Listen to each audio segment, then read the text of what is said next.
हमारा आज का नॉवल एक बहुत इंटरेस्टिंग स्टोरी है। कज़न्स मैरिज और जॉइंट फैमिली सिस्टम पे बेस करता है। हीरो और हीरोइन दोनों का ही पास्ट होगा।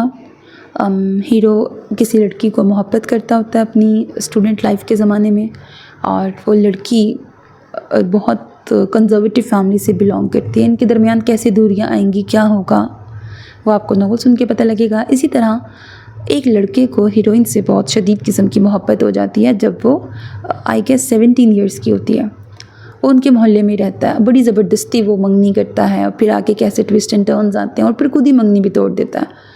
अब वो क्या पास्ट होगा वो भी नॉवल सुन के पता लगेगा। यानी कि दोनों हीरो और हीरोइन बेसिकली मोहब्बत किसी और से करते थे, लेकिन नसीब में दोनों एक दूसरे के थे। अब इन दोनों का इमरजेंसी बेसिस में क्यों निकाह होगा, और उसके बाद आफ्टर मैरिज नॉवल चलेगा। नॉवल बड़ा अच्छा, इंटरेस्टिंग, क्यूट सा नॉवल है। बड़ा लवबाली सी नेचर होती है हीरो की, और बड़ा जेंटलमैन होता है। यकीनन नॉवल आपको पसंद आएगा। नॉवल की हैप्पी एंडिंग है। नॉवल को ज़रूर सुनिएगा और फीडबैक देना हरगिज़ ना भूलिएगा। अल्लाह हाफ़िज़।